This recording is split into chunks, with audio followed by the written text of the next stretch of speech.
Hey everybody, it's time for the Metrocard discussion, I suppose.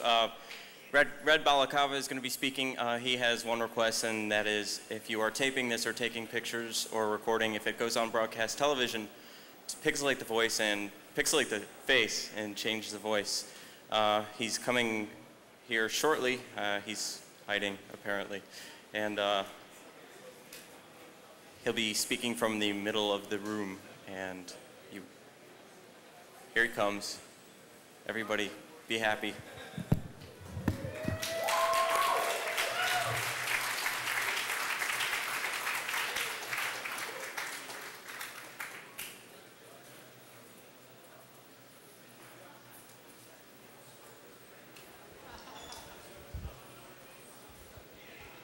Good morning.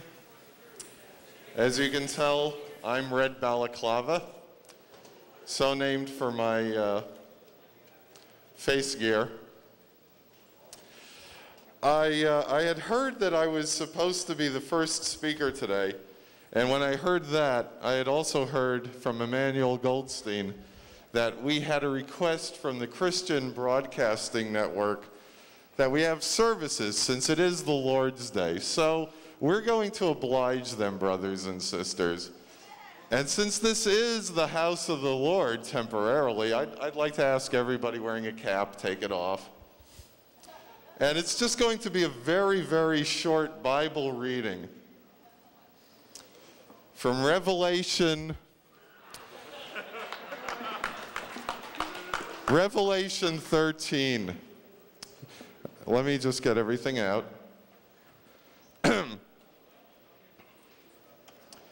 Revelation 13. But no man would be allowed to buy nor sell, except that he had the mark of the beast upon his forehead and the mark of the beast in his right hand.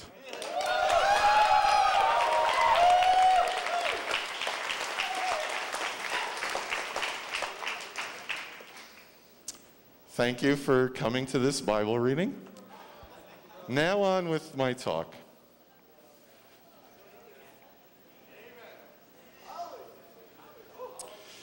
As you know, I gave a talk last time around at Hope on the Metrocard, which at the time was the blue one.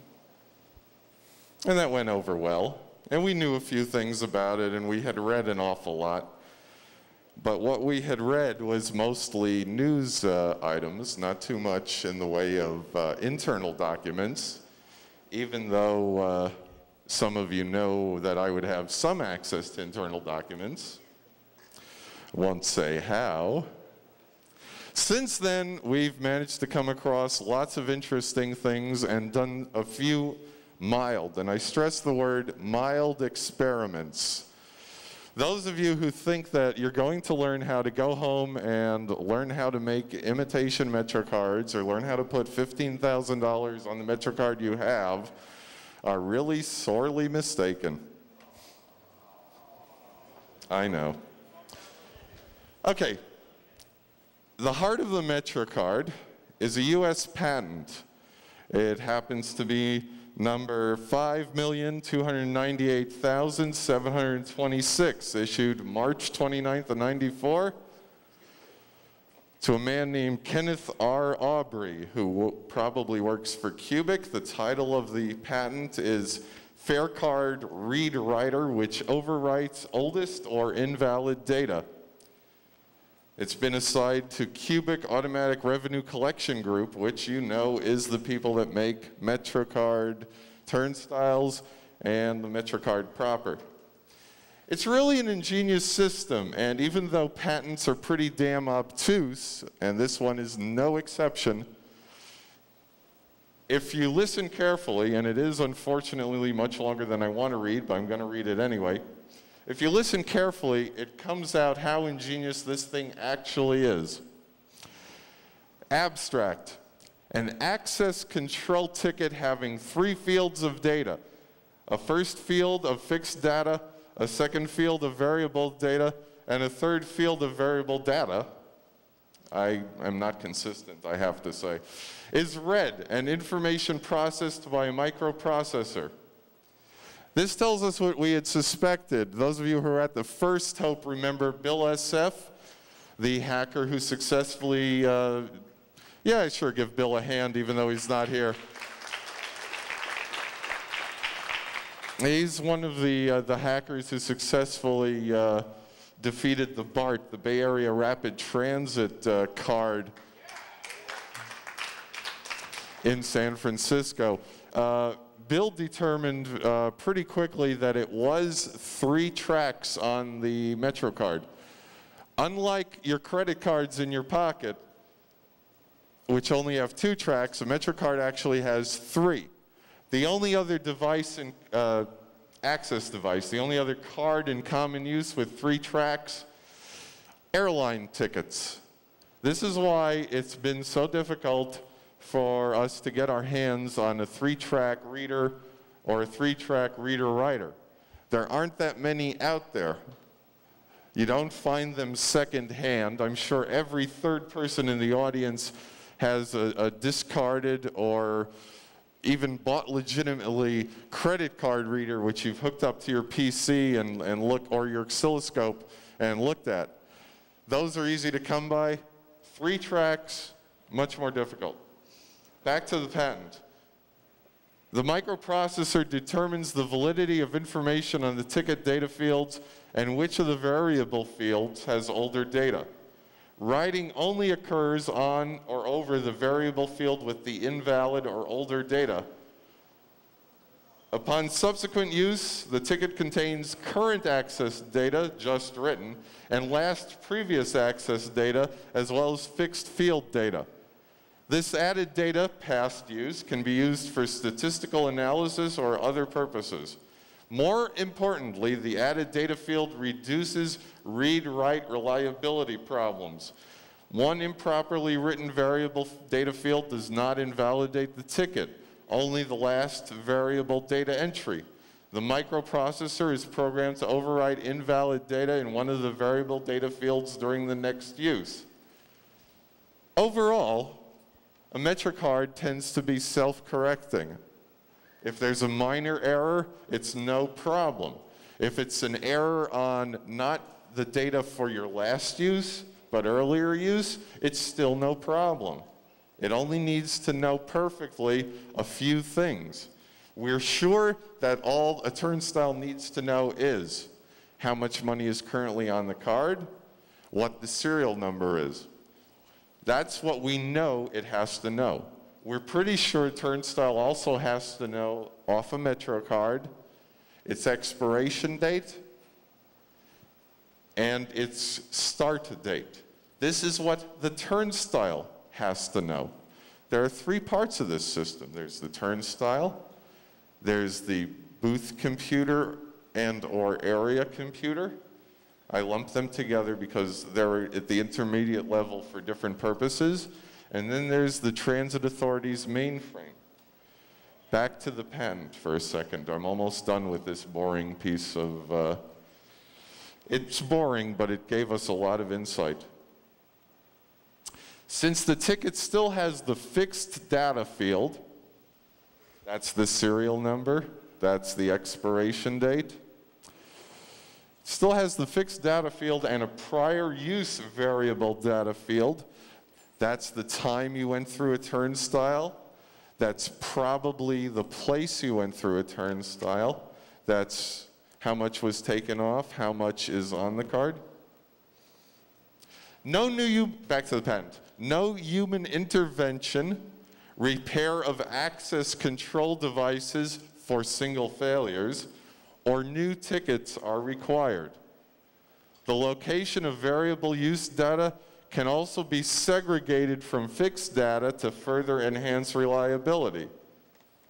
We believe very strongly that of these 3 tracks, 1 track is entirely stuff that's written on new.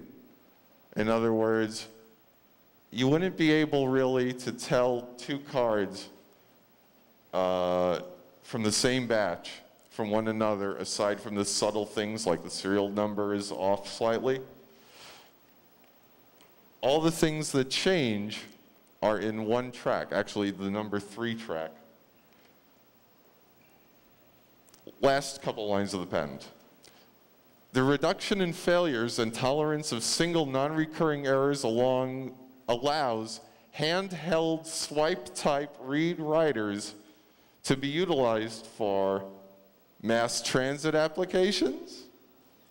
Access is quick, avoiding manual ticket insertion, grabbing, transport, and return. It's really very ingenious. Unlike Washington, D.C. and other transit systems, where the machine has to grab the ticket out of your hand, perform an action on it, and then return it to you, the Transit Authority's system allows some tolerance in the swipe speed. I know everybody is laughing to themselves, remembering some time when it took them 20 shots to get through the turnstile. I really hate to say this, it was probably you. You laugh. I've seen people take 20 or 30 shots at it. Somebody else comes along, says, please, may I? One swipe. The turnstile didn't suddenly become lenient or polite. Okay, let's talk a little about what's with the Metrocard and what's been with the Metrocard. Metrocard was first introduced in 1994. And when it was introduced, it was in a limited number of subway stations. And people kept saying, I'm not going to use it until it's everywhere. Well, it's now everywhere. And people are using it more and more, especially since the introduction of transfers. When it first came out, of course, people said, hey, maybe I can hack a Metrocard. People said, I'm sure when the token first came out in 1953, maybe I can hack a token. Only what they were saying then instead of hack was, maybe I can get a substitute token or make a counterfeit token. A slug, as it's known. Well, if you're interested in getting free rides, slugs are probably still the way to go. It's a lot easier, it's a lot lower tech, and the odds of your getting caught even on a failure are much better if you're using a slug. If you're using a Metrocard and you try a counterfeit Metrocard every day and it fails and then you pay, people are creatures of habit. Sooner or later they'll say, hey, at 6 p.m. at this station, somebody uses a counterfeit Metrocard. It doesn't work, but they keep on trying it. The first successful hack of a Metrocard was pretty much a week or two into its introduction. That sounds shocking, but it shows the hacker mentality at work.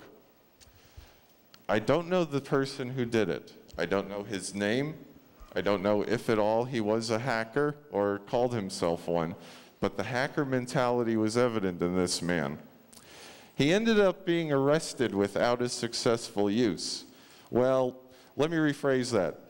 It worked to get him into the station. Unfortunately for him, that's about as far into the station as he got. What this guy had tried is he looked at the Metrocard, he saw a magnetic stripe on it, and he reasoned by analogy. He said, gee, this looks like magnetic sound recording tape. From what I understand from an article in the Daily News in March of '94, he treated it as if it was magnetic recording tape. He passed it through, according to the article, an 8-track recorder and made a duplicate tape. He used his legitimate Metrocard somewhere, and then with this piece of duplicate tape, since you can't pass a piece of tape through a turnstile, he glued it to a piece of cardboard, used it in a turnstile, activated the turnstile, walked through, and was promptly arrested. Why? There was a cop leaning on the turnstile, a couple turnstiles over, who saw a guy pass a piece of cardboard through a turnstile. Piece of cardboard doesn't look like a Metrocard as far as I know, and as far as that cop knew, too. Well, that failed. The next successful hack of a Metrocard was an in-house job. This was 2 or 3 months after that. That would have been April or May of '94, a railroad clerk, which is the official title of those people in the subway token booths, decided that there was some potential here. I don't know how many people actually stare into a token booth up against the glass. Personally, I wouldn't do that. It's kind of impolite. I mean, do you go up to people that you don't know and just like stare at them? See, I feel a little self-conscious, but then again, I'm normal. This man is probably a little self-conscious. It's not a polite thing to do, but people do that, and you might do it too, hopefully a bit more casually. If you do it nowadays, what you'll see in a token booth, you'll see a small, about 9 by 14 metal box with a computer screen on one side on a metal pole. You'll see a hole in the board, as it's called, that wooden surface on which the tokens and change are, and if you stick money in the slot, the clerk slides the tokens and the change along. You'll see a hole in it. You won't see the computer. The computer now, because of this man who hacked, because of this railroad clerk, the computer is now in not only an armored case, which it always was in, it's in an armored case where all the connections to and from the computer are locked as well. The reason is that when it first started, the computer was a big, bulky thing, about the size of your average 17-inch computer monitor, fixed keyboard on it, inside a stainless steel case, and it was on a big arm, and it was a big, bulky thing. It was probably bigger than this box with the flaps up. But all the connections were on the back of it. All the connections could be removed. So what this guy did was, he had the hacker mentality. He also had the criminal mentality. But he had the hacker mentality, and he figured out which of those connected the booth computer to the TA's mainframe computer, and he disconnected it. So what he would do when a passenger came up and asked for a Metrocard is he would make up a Metrocard. You hit the appropriate keys on the computer keyboard. In those days, you would swipe the card across, much like a turnstile, on the booth computer, and it would encode the card, and he'd sell the card. Now, if the customer decided to swipe it on the external card reader to the booth, the computer supervising that external card reader was the one in the booth. It would show it's a perfectly valid card. If the passenger walks 10 feet, swiped it on the freestanding card reader, same thing, because the computer in the booth is the computer controlling that card reader. What would happen is, passenger would then go to a turnstile, use it. It would work. However, this is where the system starts getting ingenious and proof of the ingenuity can be found. Approximately every 6 minutes, all this apparatus that the Transit Authority has, all this apparatus that costs a total of $900 million, you heard that right, close to $1 billion in fare card technology in your subway system, would communicate with one another. It would go up to the next level. In other words, if it was the booth computer, it would go up to the area controller. If it was the area controller, it would go up to the mainframe, and things would come back down, information. Turnstile would say to the area controller computer, okay, I just saw this fare card, serial number, for argument's sake, 01. It had a total of $3 on it. I deducted $1.50, it now has $1.50 on it. Remember, we're talking about this fake, well, not fake, this Metrocard that was made up on a computer that was not communicating directly to the mainframe. This information would get to the mainframe. The mainframe would say, wait a minute, I just heard from the booth computer. The booth computer has never seen this Metrocard. The reason being, the guy in the booth had disconnected the wiring that went from the booth computer to the mainframe. The mainframe would say, I've never seen this Metrocard. It never had money added to it. Next time you see it, treat it as if it's no good. Don't accept it. And it would send that out to all the turnstiles. This is how it works. If you have a Metrocard with an illegitimate serial number, if you have a Metrocard where something like this has happened, each turnstile has a list of Metrocards whose serial numbers are invalid. It won't work. In addition, each turnstile reads the valid times on a card. For example, there's student Metrocards that are good only from 5 a.m. to like 9 p.m. You come down at 9:30, all it needs to do is read the valid time field off that Metrocard. Processor inside the turnstile knows what time it is. Treats it as if it's invalid. Doesn't even need, on those situations, to consult the mainframe. Back to our guy who disconnected the wires. So all these people would buy Metrocards for vast sums of money, $10, $20. Use it once, and then discovered it didn't work. Well, this scam didn't work for too long either. If you have a couple hundred people complaining at the same booth with their Metrocards not working, you're going to do some investigation. Transit police did some investigation. This clerk got his ass in jail. So we learned something from his misfortune.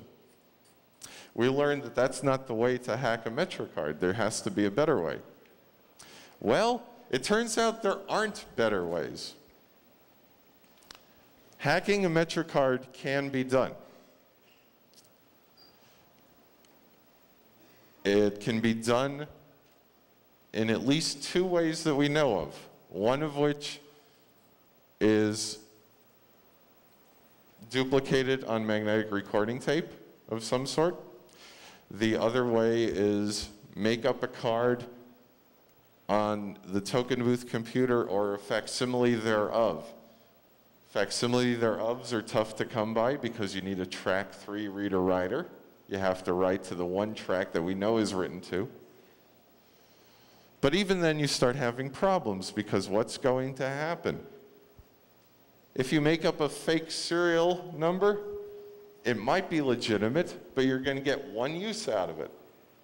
If you make up a duplicate serial number, it'll work, but you'll still only get one use out of it. Why? Suppose it duplicates another card that somebody has in their pocket. You use it at 10 a.m. in the Bronx. It goes from, let's say, the $3 you put on it to $1.50. That information gets to the mainframe. The mainframe says, hey, wait a minute. I saw this card at 9 o'clock, or even better, it would say, wait a minute, I saw this card at 10:05 in Brooklyn. In Brooklyn, it had 30 bucks on it, and I don't have any record of it going from $1.50 to $30. Invalidate this card. Now, the fake card that you made up that duplicates another one and the legitimate card are not going to match. They're both going to be turned off, so to speak. They'll both be declared invalid. You're out, but you don't care. You're not going to go complain. You got one right out of it. The other person is going to go complain. If this pops up, same station in the Bronx, because you're a creature of habit, they're going to start looking for you. If you're more ingenious and you make up cards of different serial numbers, possibly the same thing will happen. You'll use it for one fare in the morning, one fare in the evening. If you use it with any regularity, they're still going to come looking for you. And on top of that, it's a lot of bother for $1.50 in the morning and $1.50 in the evening. Hackers have better things to do with their time. as I said earlier, you're also not going to get rich. You can't make up legitimate cards for $80 or $100. You can't sell the cards you've got. Although last year, late in the year, November, there was some guy making up cards for $80, sold them to 5 or 6 unsuspecting tourists around Fulton Street in Lower Manhattan for half price. What problem did they have? It worked once, it didn't work again. His problem, since there were only 5 or 6 reports of it, he was smart. He got a few bucks, he stopped doing it apparently. He never got arrested as far as I know. He avoided the problem. If he did it regularly in the same place, sooner or later he'd get arrested. The other problem, as I alluded to earlier, is you're not going to make a fortune doing this because you simply can't. The only way you can guarantee that every card you sold on the street would work, make $1.50 cards. Who in this audience, who in any audience, I mean, what bunch of petty criminals, what bunch of mafiosi would buy $1.50 Metrocards? Nobody. It's not worth it. There's too many of them to move to make any sort of profit. There is no way to crack, and I put cracks in quotes, and I define crack as the criminal version of hack.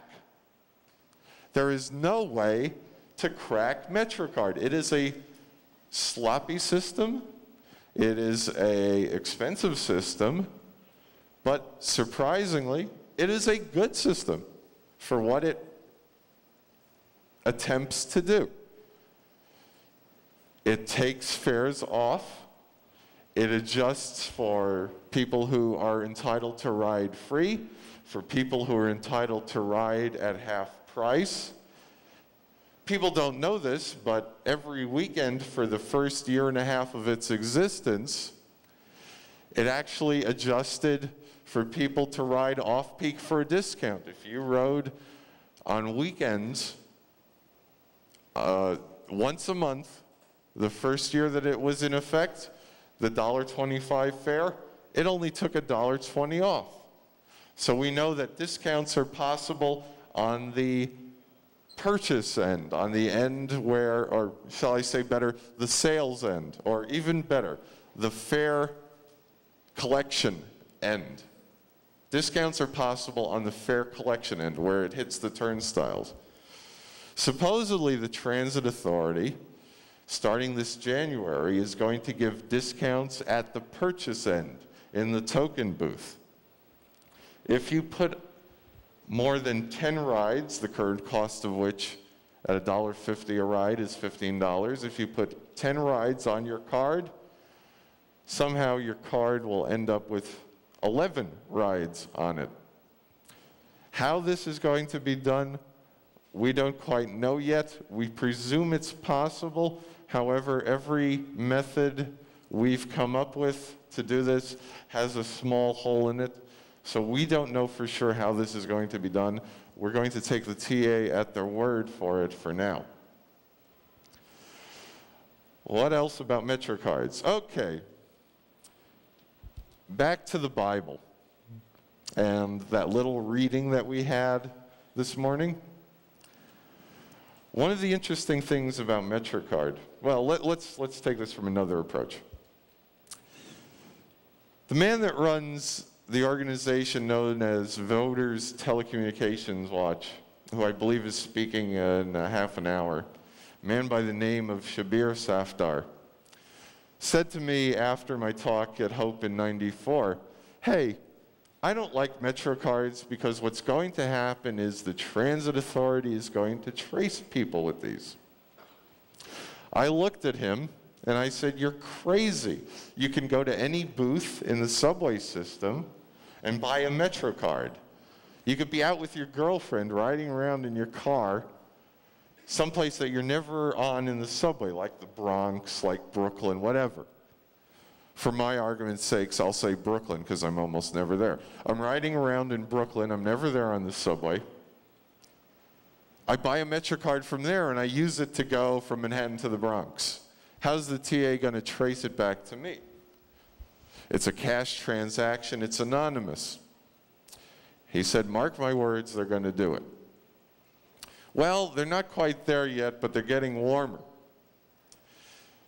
They can't trace you to a specific Metrocard in most cases. In a moment, we'll talk about those cases where they can. However, if for some reason they stop you and you have a Metrocard in your pocket, or you're a suspect in a murder, a rape, a robbery, hacking whitehouse.gov, whatever, you have a Metrocard, what they can do without a warrant, they really should have one, but it would be easy to do this without a warrant. They could take it to any token booth and say, hey, pass this through the machine, add money to it. But before you do that, when the screen comes up with all the information, tell me the last use date, tell me the last use time. Well, the last use time comes up on the screen for the railroad clerk in the booth in clear. It comes out 0800 hours or 1600 hours, month, date, year.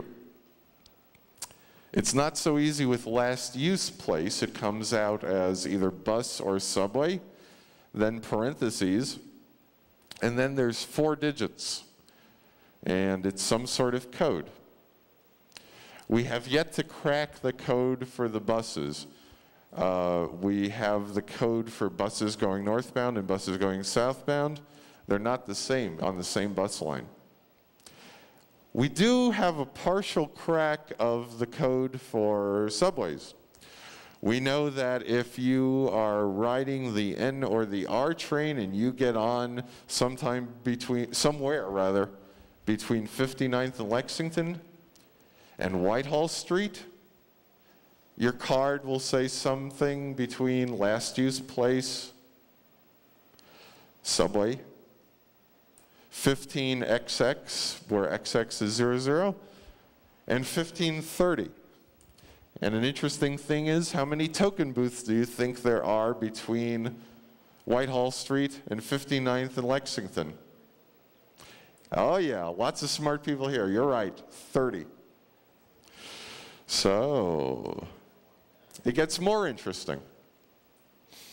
At the beginning of this year, a letter was attached to all employee paychecks. Every employee in the Transit Authority got this letter from one Lawrence Reuter, who, those of you in New York might know, is the president of the Transit Authority. And it said, don't hand out your Metrocard to your relatives. Actually, it didn't say that, but that was the gist of it. What had happened is that people who worked fixed positions in the Transit Authority, by fixed I mean not moving them around. Let's say they were in a token booth for 8 hours. Let's say they were in a bus depot taking bus engines apart. Let's say they were motormen on a train, and this was, let's say, the 1 and the 9 between the Bronx and South Ferry. They're on the job. TA knows you're on the job. You sign in. And while they're on the job, their Metrocard is going from the Bronx to Queens, back to Manhattan, into Brooklyn, maybe over the bridge on a bus to Staten Island, back on Staten Island Rapid Transit, whatever. You're supposed to keep your employee Metrocard, which doubles as a photo ID, on you at all times. You're not supposed to let somebody use it, because one of the few perks, and I hesitate to call it a perk, of working for the Transit Authority is free transportation. The reason I hesitate to call it a perk is, how many times a day can you ride the subway? I mean, really. They lent it out. They're now out of a job, and criminal charges were preferred against the people they had lent it to. How did the TA discover this? Well, they went to the mainframe. Remember the patent, that boring thing I read right after the exciting Bible reading? Everything other than last use is stored on the mainframe. If you have access to the mainframe, you can read not only last use date and place, you can read every use date and place. Back to our private eye, back to our FBI agent, back to our cop that stopped you with the Metrocard in your pocket. If he gets a warrant, or if he pressures the TA, or if the TA wants to cooperate, he can get a list of where that card has been and when. If at 4:20 in the morning, your boss, who has been driving you crazy, who you said, if you give me more code to write, I'll kill you, winds up dead at a station where nobody really rides, railroad clerk in the booth that night doesn't remember anybody coming in, but son of a gun, your Metrocard shows a use, place, and date, maybe 15, 20 rides ago, 4:30 in the morning, a station a half a block from where your boss's body was found. Who are you going to call? I suggest a good lawyer. And the thing is, now that sounds like a legitimate use, and now that may be a legitimate use. But remember my friend Shabir? What happens when they start saying things like, hey, you were at a 2600 meeting? They've already started that, so that's not a good example. Whatever they start saying, if they start looking at your Metrocard, they can put you, quote, in the vicinity of. That's why someone I know has started at 2600 meetings here in New York, free Metrocard exchange. If you come up with a Metrocard with no money on it, they'll give you a different Metrocard with no money on it. This is not yet a police state where that would be necessary, but it's better to start now and not need it than to start late when it's needed.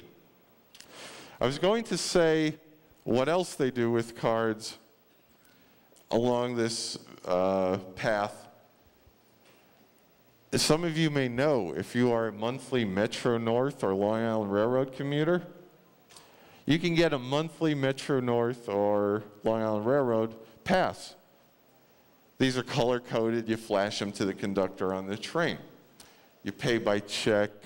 I don't know if they actually take check. You pay by check, you pay by credit card, and it's not transferable. So in other words, they know who you are. You can't give it to someone else. Okay, no real problem there because they still actually don't know when you've used it. However, for an additional fee, you can get one which is also a Metrocard. You can use that, you can pass it through the turnstiles, and they know who you are because it's a Long Island Railroad ticket as well. The Transit Authority supposedly wants to start selling Metrocards by mail. Actually, they are going to start selling Metrocards by mail. You have to supply a credit card number. They mail it back to you. Does anyone see a problem here besides me? Good.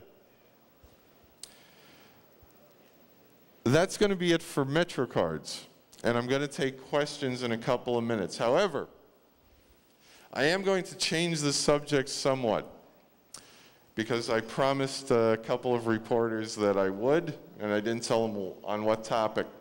But it is still the Transit Authority and technology. Quick show of hands. How many people from New York City? Okay. How many people remember that horrible occurrence in late March when a railroad clerk, those are the guys once again in the token booths, railroad clerk in Long Island City at the Vernon Jackson station got killed? Okay.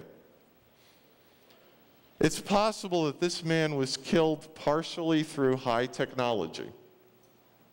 This is entirely speculation on my part, not reserve of accusing the Transit Authority of anything. If I thought they deserved accusation, I would be the first to do so. But this is speculation on my part, but it's not highly unlikely. Through the grapevine, the way that this clerk got killed, railroad clerks are supposed to go out officially about an hour and a half before their tour ends and do what's known as pull the wheels. The wheels are in-house talk for the turnstiles. If you pull the wheels, you're opening up the turnstiles and getting the tokens out of them.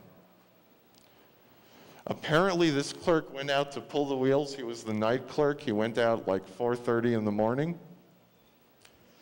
According to the grapevine, somebody attempted either to rob him or to grab the bucket of tokens, and there was a scuffle. It's unclear whether the scuffle continued from the turnstiles, and at the station that this happened, that's not a big distance. It's about as far as me to this photographer in front of me. In other words, if I fell down now, top of my head would hit the feet of this person. That's 6 feet 5 inches. In the old days, like 6 months ago or longer, the door of the booth was just a nice, simple, regular door. It's somewhat armored, not tremendously. If you have an anti-tank weapon, getting into a booth is no problem. I won't say how low in weaponry you have to go to get in. But the door was a nice, normal door. If you pulled it shut, there was a little latch, like you see on dozens of doors, and a deadbolt. And the door would be locked, and somebody could grab that door and shake that door all they wanted and not get in. The transit authority went over from a simple door like that with a Metrocard lock to a nice high-tech door. I don't know what other hotels have this, but it's the same sort of lock that you find in the Mirage in Las Vegas. It looks like a relatively normal key, but there are no markings on it. There are no cuts of varying height and width. They all look identical. It's an electronic lock of some sort. And the flaw with this is, and I don't know if this was a permanent flaw or just in some doors and they corrected it everywhere, or it's something that could recur, because down in the subways, you have diesel work trains going by once, twice, 3 times a night. If they're working near you, you got diesel fumes coming out all night. You've got more steel dust than you can imagine coming off those rails. Don't get paranoid that you're going to die of steel dust exposure. If you're there traveling as a passenger, you're there for an hour a day, 2 hours a day at the most. You go home, you blow your nose, you take a shower. You almost definitely have no problems, but it accumulates on any sort of machinery. It is possible that there was a problem with that door. There have been problems with plenty of other doors to booths in the Transit Authority. And the problem is this. Unlike the nice, simple, low-tech door, you close it, you hold the handle, with your other hand you lock it. It's locked. You close the high-tech door, and if the lock doesn't actuate, you don't have anything to toggle inside to lock it. To get it to lock, you have to open it again and close it again. And if it doesn't work, you have to open it again and close it again. And if it doesn't work, you got to open it again and close it again. Okay, suppose you're small. And suppose some big guy tries to take your tokens from you at the turnstiles. You get away, you run back to the booth, you have the high-tech lock on, you close the door. If it doesn't lock, you're not about to open it again. You're holding on for dear life. If the guy's enough bigger than you, he'll force that door open in 10 minutes if he really wants to get in. A clerk by the name of Robert LeBright was found shot to death inside his booth. He may have been shot outside his booth and got in. He may have had the door wide open. It's also possible he may have scuffled with his attacker, ran back into the booth, and the booth door didn't lock, and it got opened by the perpetrator who then shot him. I'm not accusing the TA because, frankly, I don't know. I also have to say it's possible that this was a temporary problem that was fixed. I'm not going to accuse the TA. I'm just throwing this out because it's transit authority related, and it shows the dangers of going over to a higher technology without thinking it through. Okay. Questions from the audience? Okay, I've been asked to take questions up at the front. So I'll...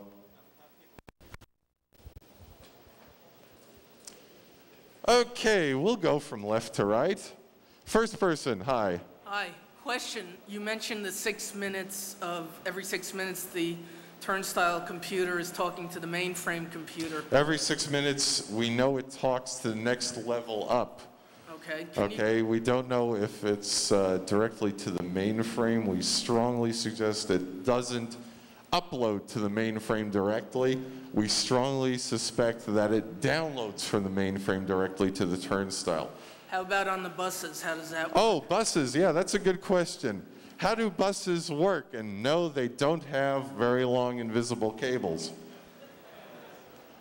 Couple years ago, the Transit Authority went and got themselves a number of frequencies on the spectrum that they didn't have previously, and they assigned it to buses.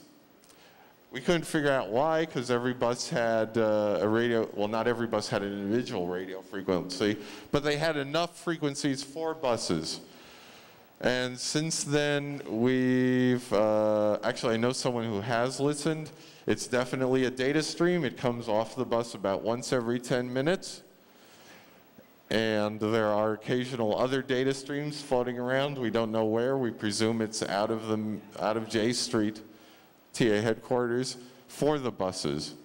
So yeah, that's how it's done. It's done over the radio, and it's done somewhere between 6 and 10 minutes. Thank you. Next person. Is there any way to remotely access the mainframe? We don't think so. There's 3 states that a token booth computer can be in. One is for railroad clerks. All you can really do there is sell Metrocards. One is for supervisors. A supervisor can sell Metrocards and also look at old information, either bookkeeping stuff for individual clerks back for a few days. He can sign on a clerk who forgot his Metrocard, because that's how you get access to the computer in the booth. In other words, it's just like a number of security devices for computers. You have to not only dip a card in, but you have to know your PIN and a couple other things. And the third is for turnstile maintainers, and that's just diagnostics on that machine alone. There's, as far as we know, and we strongly suspect, because it makes no sense if they didn't do this, there's no way to access the mainframe from the token booth computer. We also strongly suspect that there's no way to get the mainframe through the internet. That would be excessively stupid. There might be dial-ups, but we think that they've gone to such expense to put in fixed lines and protected lines. It's a fiber optic system interconnecting booths, well, not booth to turnstile, but booths within an area to the area computer, and the area computer to the mainframe. We don't think that they would not splurge and connect that to wherever external they want to, if they have any place external. So we don't think there's any practical way to get to it. Next person. When the Epic passes are swiped at the terminal, at the booths, does it write anything to the Epic Pass? Ah, a man who knows some of the terminology. Epic. Employee Picture Identification Card. That's the Metrocard for employees. Yes, it does. We know it's last use place and last use time. We don't know what else. We don't think anything else. So could you copy an Epic Pass as long as it's not during the hours that person's supposed to be working, and then would it check? I mean, because it wouldn't check that where you get off and compare that you used, for instance, the Epic Pass in the same terminal without getting out of the subway. A man with the hacker mentality. Yes, that would work as far as we know. You could copy an employee pass when the guy goes home and goes to bed. You can go and work at your messenger job and pocket all those tokens that they give you. Not you personally, but whoever. Yes, that could be done. Now everybody is thinking, okay, Red Balaclava, why don't we copy your pass? Well, once again, this gets into the difference between the definition of hack and the definition of crack. A hacker wants knowledge. A cracker wants to criminally exploit it. I am a hacker. That's with an H. Okay. Any other questions? Next person. I'd like to suggest an additional wrinkle in the logging problem. Don't they take time-lapse video of the turnstile area? Okay, at very few stations, they do take time-lapse video of the turnstile area. Less than you probably suspect. But they could match it up if they had it, correct? Yeah, and if something suspicious happens, the TA has in the last 3 or 4 years shown an amazing propensity for ingenious thinking. I say that because I've been with them, God forbid, 20 years. When I started, it was a totally Dickensian organization, okay? You would think that they'd have modern data processing and stuff. Oh no, paperwork everywhere. Paper, paper, and more paper. In the last few years, when they've suspected some sort of problem, when normal people would have said, well, why didn't you put a camera there and tape it? They've actually put a camera there and taped it. Shows ingenuity on their part. Is there a follow-up, or shall I go to the next person? Next person. It's 8:45 a.m. You're at Grand Central Station. The phone lines from the area computer or the booth computer go down. What happens to the collected data? Oh, that's a good question. If the phone lines go down, what happens to the collected data? The reason it's a good question is because it reminds me of something I wanted to say and didn't. If communications is lost, either communications from the turnstile or communications from the booth computer, there's really no problem. If communication is lost from the turnstile will continue to accept 3,000 entries. Let me define entry. An entry is any of the following: the use of a token, the use of a Metrocard, or if it's the agent-operated turnstile, the one where the clerk in the booth buzzes you in, it's the use of the agent-operated turnstile. So you could have, if communications are lost, 3,000 people with Metrocards go in, or you could have 3,000 people with tokens go in, or you could have the clerk buzz that turnstile 3,000 times, or any combination thereof. If communication is lost from the token booth computer, the token booth computer is down. Nothing can be done with it. That's why every booth has a supply of pre-encoded cards. The clerk would then say, if you wanted to add money to your card, I'm sorry, I can't add money. I can sell you a Metrocard. And if that happens, I've had people complain, well, hey, why should I have to walk around with 2 Metrocards? Give me a break. You only got to walk around with them until you're at a booth that's working. Then you can combine the 2 onto 1 Metrocard and throw out or turn back the one that has 0. So that's not really a problem. Is there a follow-up? That's it. Okay. Just curious, but if the MTA wanted to send somebody in a ski mask to the hackers conference to discourage people from hacking and cracking the Metrocard, would he have said anything different than you have? Okay, the last thing I heard with the applause was if they wanted to... Yeah, if they wanted to send someone here in a ski mask to discourage hacking and cracking, would that person have said anything different than you have today? Yeah, they probably would have been a little more impressive. They probably would have worn the uniform shirt. I'm not going to discourage anybody. If you think any part of this was bull, feel free to disprove me, because that way in 3 years or 4 years or whenever we hold the next hope, it'll make a much more interesting panel. I'm willing to sit here if somebody wants to demonstrate that anything I've said is incorrect with the 3-track reader or anything else. I have no problems with that. Don't let this discourage you. If you think anything I've said is incorrect, if you think I'm actually misstating any of this, please, a true hacker would take this man's advice and do it for yourself.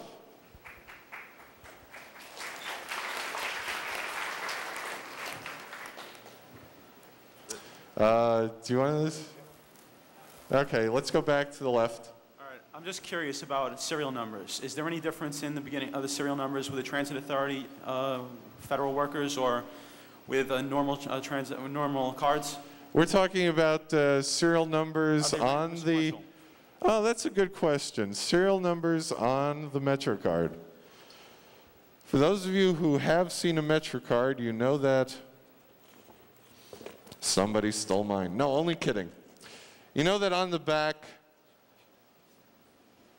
aside from the little graphics and instructions on how to use this, and the advice to refill and continue to use the card until the expiration date and the phone numbers for customer service, you also have the expiration date. It says EXP. On this one it says 05/27/98. You have a batch number on that same line, which is 6 digits. Batch numbers just go consecutively. I don't know what the first batch they made up was, but if you got a Metrocard a year ago, I would have to say the batch number is less than 515095.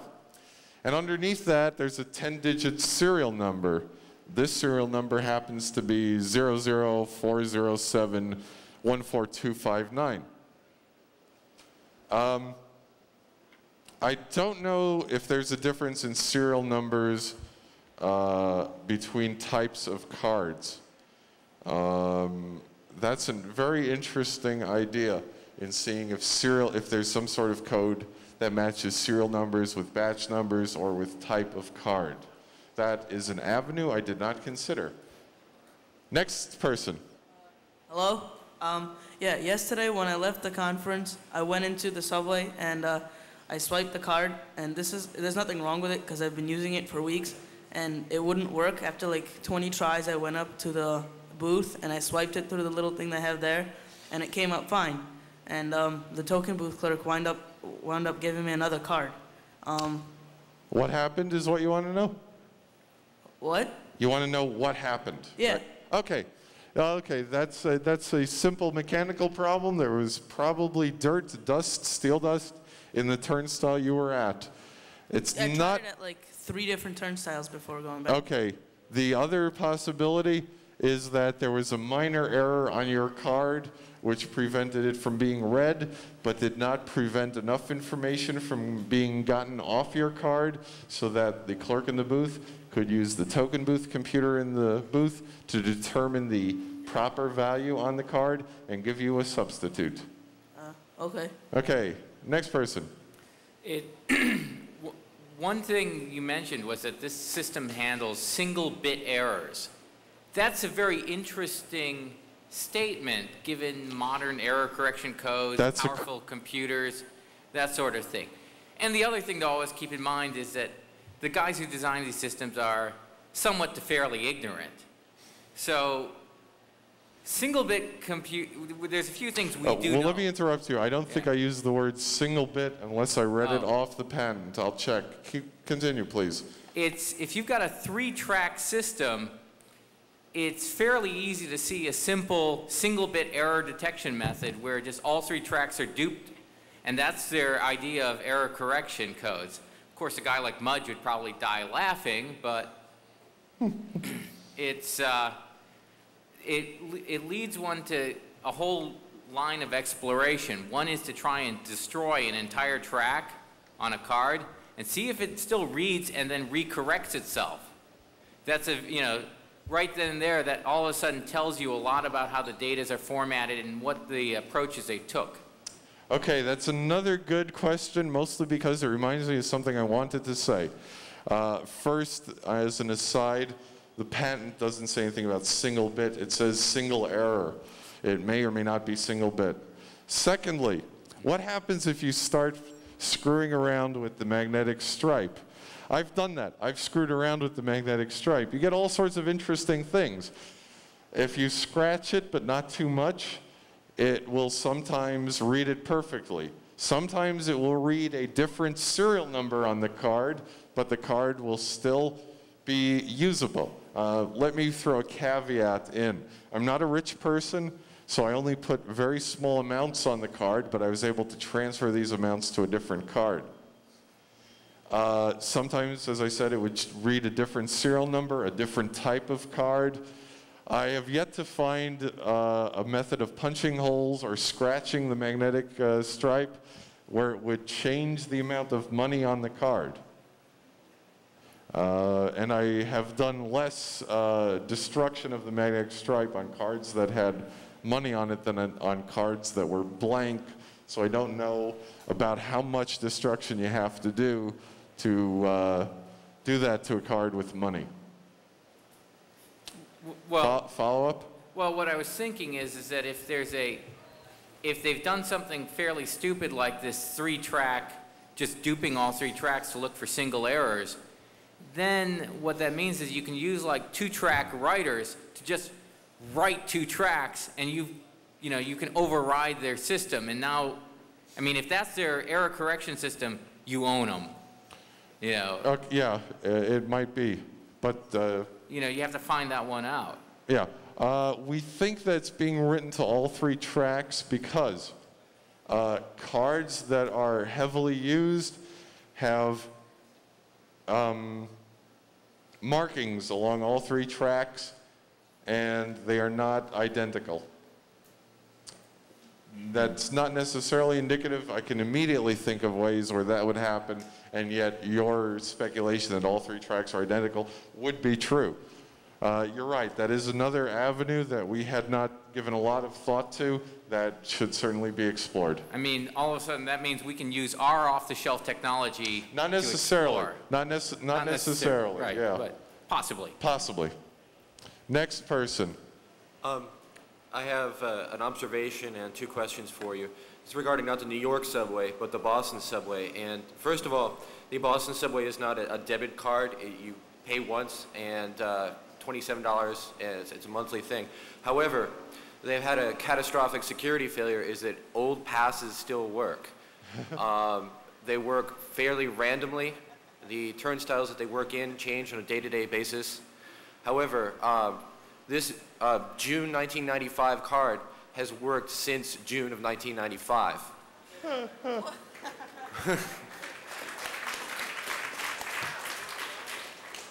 Do you have any ideas on how such a problem could have manifested itself and why they haven't noticed? There are lots of ideas on why that can be so. My first question is, has that card been tampered with, or is it... Be honest, we won't think any less of you either way. The card has not been tampered with. It's not the individual card, it's almost any card. As a matter of fact... From that date, from June 95? No, almost any expired pass at all. As a matter of fact... Will work at some time in the future. Yes. However, the period that it works in is not consistent. There seems to be no order to it whatsoever. Okay, I'll tell you exactly what my first thought is. My first thought is they were too cute for their own good.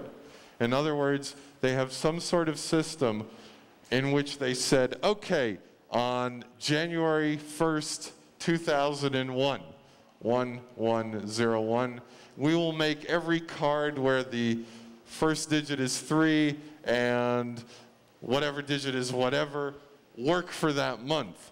Make sure we only sell cards like that. Neglecting to remember that sometime in the future this recurs. Well, they may not have done it with years, but whatever. that would take care of it simply. It may throw in turnstile numbers and time of day. It may be a simple addition algorithm that at first glance when explaining it, it seems like it only happens once, but then they forget that it recurs every so often. That's the first thing I think. It may be a more complex, too simple for their own good thing along those lines, or they're totally screwed is possible, or it may be an error within the turnstiles in that their turnstiles are not as good as they should be, partially short out, have extraneous signals going through the circuitry, anything. This is such a wide open problem, it probably, there's a wide number of causes for this, possibly. Without more information, I've given you barely more information than you started with, frankly. Is that it? One further. The funniest thing is that some of the cards actually work better than the legitimate cards. In other words, the legitimate cards will fail, this will work. That's it. Okay, the man in the disguise. Sorry for being so nervous. I just have a couple of questions about this. First of all, the thousands of buses during rush hour with probably a couple of million people using the Metrocard on the buses and subways. Some of these buses are going through tunnels, areas that there's no possible radio communication permitted. And also realize every bus, as you said, there has to be a confirmation saying that it's the serial number is okay.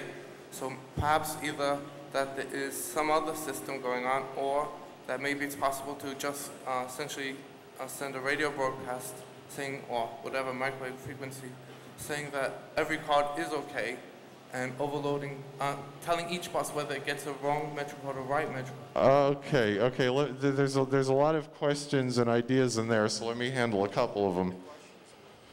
And I'm running out of time. I'm over, so I'll take a quick question for the last guy after this only. No, you can't really defeat this by telling the buses that every card is okay. What works, the way that it works is it just gives a list of what cards are bad, because that's much smaller than what cards are okay. And there appears to be no general thing in saying every card is okay.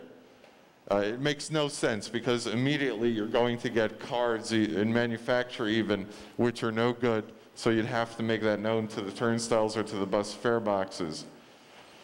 How does the count send it back that there is money? Okay, yeah, I'm going to get to that. Over radio. Yeah. You say that buses go through tunnels and whatever. They may wait for a confirmation signal. They may send the same information several times. In other words, they may send it at noon, at 12:10, at 12:20, and then at 12:10 they send the new 12:10 information as well, which gets repeated at 12:20 and 12:30. At 12:20 they may send the new 12:20 information. What about, is there enough bandwidth for all that type of information? Is there enough bandwidth for all that type of information going over the baggage? Bandwidth. Banquets? B-A-N. Oh, bandwidth. Thank you. Sorry. Bandwidth. If the information is simple, like card numbers that are no good, you could probably compress it pretty well. And that's really all you need to know. Processing of how many people got off this, how many people got off that, that can wait until the bus gets back to the depot. As far as transfers, we're pretty sure transfers are on the card, so you don't have to worry about communicating that to buses. Okay, anything else? It has to be quick. Yeah, but where does it start? Oh, that's a lot of people getting on, getting on. Where would it put it? They have a hard drive with. Yeah, but if a card works getting on and off the bus, you don't have to report that fact. You only have to really report problems in the two directions. That's a great advantage of this sort of system. Okay, that's all I'm going to take. If you want, we can talk later. Last person, last question. I just had some information for the curious in the crowd. At our company, we just did a tremendous amount of research into credit card readers and writers. and there's a wealth of information available out on the web about all of the different standards, the bit densities on the different tracks, and so on. We did come across readily available commercial 3-track reader writers in the $500 range. And then I just wanted to ask a question. The Metrocard serial number that you just read to us, I hope that is not a card that you have used, because certainly somebody in the audience who works for the TA will go and try to figure out where it was used and what cameras are on those turnstiles. The card serial number that I read is one of the cards that's in the New York City 2600 meeting free Metrocard exchange. I have no idea where that card has been. Certainly as an employee, I have not used that card because one of the few perks, employees ride free. That's about it. I'd like to thank absolutely everyone for coming. I'd like to also thank everyone for the respect that they gave our Bible reading at the start. I know it's not a substitute for church, but I'm sure you feel holier for it.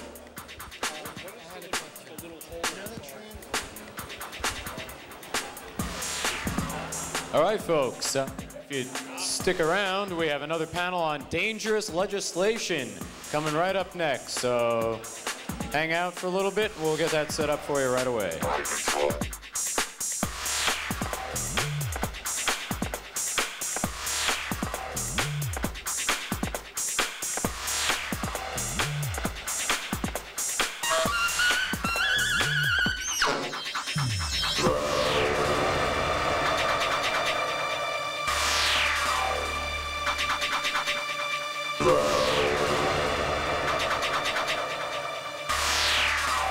Now blow.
of a kind.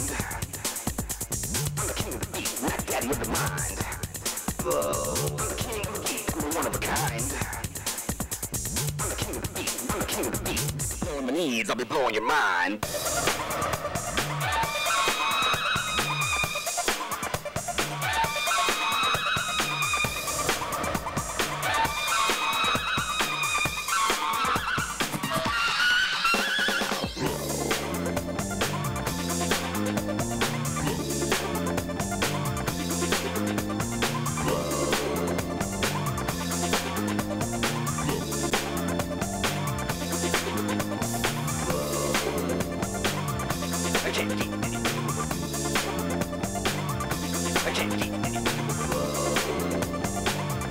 I can't keep